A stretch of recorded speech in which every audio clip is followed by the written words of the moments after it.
going on, everybody? I'm Harrison Graham. And I'm Chase Sr. We launched a brand new show just a couple of weeks ago here at Chat Sports, and it's called Any Given Thursday. We go live every single Thursday, 5 o'clock Eastern, 2 o'clock Pacific. So the video that you're about to watch aired live on that show. Make sure you subscribe and join us on our main Chat Sports YouTube channel.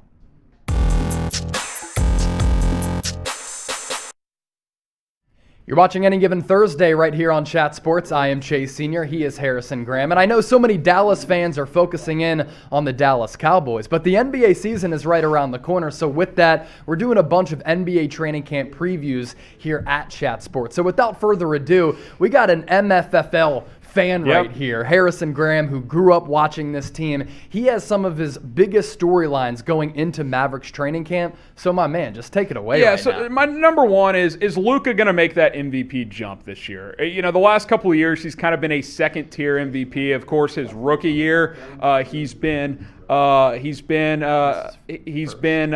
MVP candidate his last couple of years, like I said. Rookie of the year his first year. But now, can he be a legitimate MVP type of player? He leads the betting odds as the MVP favorite right now at plus 400. So now you look at this and you're saying, okay, can Luka average a 30-point triple-double this year? Can he do what he did in the playoffs against the LA Clippers throughout the regular season? That is what the Dallas Mavericks need if they want to be a legitimate playoff contender. Not just a team that makes the playoffs, but a team that actually goes and makes a run. How does Jason Kidd incorporate Luka into becoming an even better player? He's improved year after year, had a great run with Slovenia in the Olympics this summer. I'm keeping an eye on number 77 to have a legitimate MVP type of season. That's my number one storyline heading into training camp. Number two, can Kristaps Porzingis bounce back, not just as a player, but mentally? I think this fan base turned on him in the playoffs last year.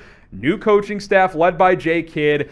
They went out to fly and see him in Latvia this offseason. So can he bounce back? Can he come over those mental hurdles that have maybe plagued him his first couple of years? And then obviously physically, he had his first healthy offseason. I think that's very important. I think that's very critical. Hopefully Kristaps Porzingis from a physical and a mental standpoint can be healthier, can be looser, and he can be a true sidekick to Luka Doncic this year. Then number three, Jason Kidd's impact, and we'll bring Chase back in here to chop this up back and forth. Jay Kidd, a lot of people conflicted about this hire. Chase obviously had that title run with the Mavs, had 2 stints as a player with him. Mediocre results as a head coach. Is this the right guy at the right time? You know, it's hard to say because I actually think, even though his record didn't indicate it, he did some good things as a head coach with the Brooklyn Nets as well as the Milwaukee Bucks. And when you ask Giannis about his time as a player under Jay Kidd, he loved him. He loved him. But Jay Kidd kind of got on players and was very strict about how everything was run. But the reviews coming out of the Lakers organization for Jay Kidd, rave reviews. LeBron loved him. AD really liked him, and he was getting rave reviews across that organization, and that trickled out of the building, and that's why Jay Kidd over the last couple of off seasons has really been a prime head coaching candidate. And sometimes when you jump into a job early and it doesn't really work out well, and then maybe you exit and you take a few breaths, you take a few steps back, and you reevaluate kind of your performance and how you did with that job first, and you reset, you come back recharged, but also you're able to kind of overlook and oversee and reevaluate some of the mistakes that you made. And I think that's what has happened with Jay Kidd. And I think Luka likes him, Kristaps likes him, and obviously Mark Cuban, who I think is a very good owner in the league because he's very supportive, always willing to spend, is high on him as well. Otherwise, he wouldn't have made this coaching hire. Going to be very fascinating to see how it all plays out for the Dallas Mavericks this season. So will Luka Doncic win MVP this year? Why for yes and for no? That's the number one storyline I'm keeping an eye out for this upcoming season. Get your votes in, why for yes or in for no. Make sure you subscribe to Mavericks Today because, as we mentioned, the NBA season is right around the corner. Mavericks basketball is back. Harrison and I are expecting a massive jump for Luka Doncic. I think he's going to ball out this upcoming season, and we are going to be providing coverage all throughout the season, all throughout the offseason. This is your go-to shop for everything Mavericks. NBA training camps are almost here as we roll along on today's show.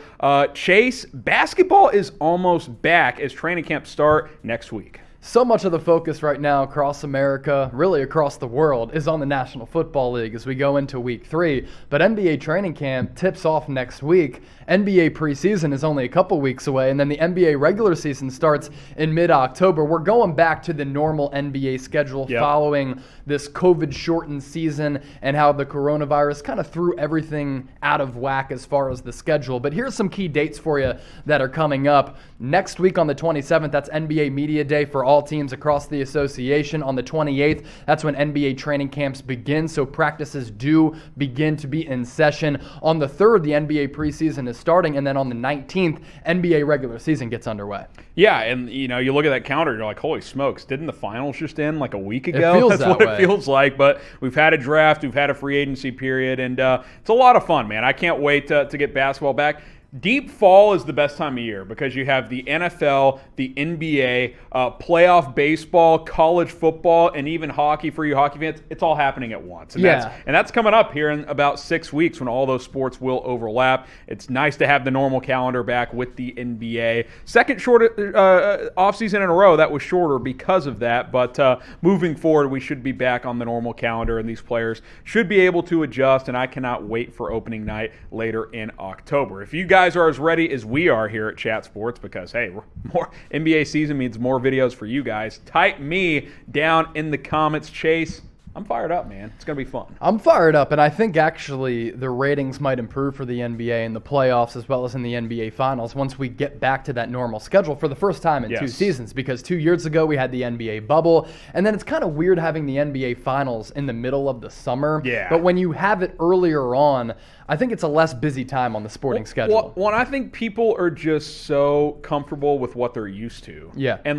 2 years ago, the finals are in mid-August. It's like, what? It's very weird. When people are ready NFL for is football. ramping up. Yeah, exactly. People are ready for football. So I think the NBA is poised for a big season. I think the playoffs were a ton of fun last year. Brings momentum into this year. Should be an absolutely fantastic time. So if you're as fired up as we are, go ahead and type your me. We'll go ahead and talk about odds, MVP, playoff odds as well as we get closer and closer to the season. What do you make of Luka Doncic being the favorite to win MVP this year? I think the odds makers see what you and I see and what a lot of other people see. I see Luka Doncic this year taking another step, and I honestly think that because of the roster construction in Dallas, he's going to have an opportunity to really carry the offensive load more so than in previous seasons, and he's already had a massive usage rate, but I do see his points per game increasing up to maybe 33 points per game, so I think that's realistic that Luke is going to be able to win his first MVP award, which will really add to his legacy throughout his career. I mean, you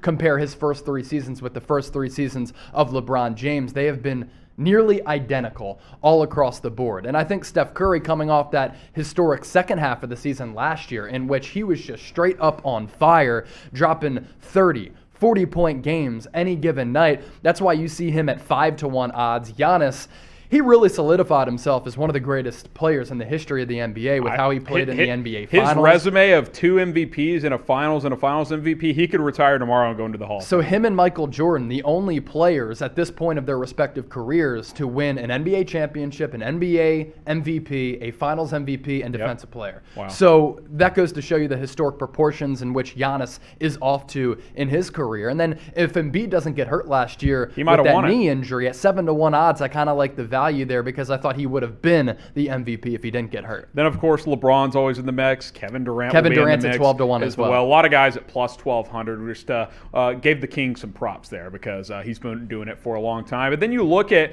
NBA title odds. No surprise at the top 3, Chase. Brooklyn, LA, Milwaukee. Then Golden State at plus 1,100. The Jazz at plus 1,400. I think people forget the Jazz were the best regular season team last year. Yeah. And if Mike Conley doesn't get banged up in the playoffs, same with Donovan Mitchell, who's dealing with an ankle issue. Maybe that team wins it all last year. I thought you made a good point earlier when you said the NBA playoffs last year were really entertaining. They were jam-packed with action. They really were. And I think what's great going into this year, both the Eastern Conference and the Western Conference are so deep. And I think there's going to be so much parity across the league. Yeah. I know that the Nets and Lakers are obvious title favorites. But if they don't win the title next year, I'm not going to be surprised at all. And what you also saw in the playoffs last year is the emergence of of some young superstars who are next up behind the LeBrons, as well as the Stephs across the league. Booker. So going into this year, there is so much momentum, and I love it. I absolutely cannot wait for the season. It's going to be a lot of fun. Who do you guys think will win it all this upcoming year in the 2021-2022 NBA season? Who's going to be the champs? Get your votes in right now down in the comments section. And while you're at it, subscribe to us here at Chat Sports. You're watching any given Thursday. We go live every single Thursday, 5 o'clock Eastern, 4 o'clock or 5 o'clock Eastern, 4 o'clock Central Time, 2 o'clock Pacific. So subscribe and join us, youtube.com/chatsportstv. We'll continue to have you guys covered on the NFL, NBA, college football, and everything else in between as well. So go ahead and subscribe.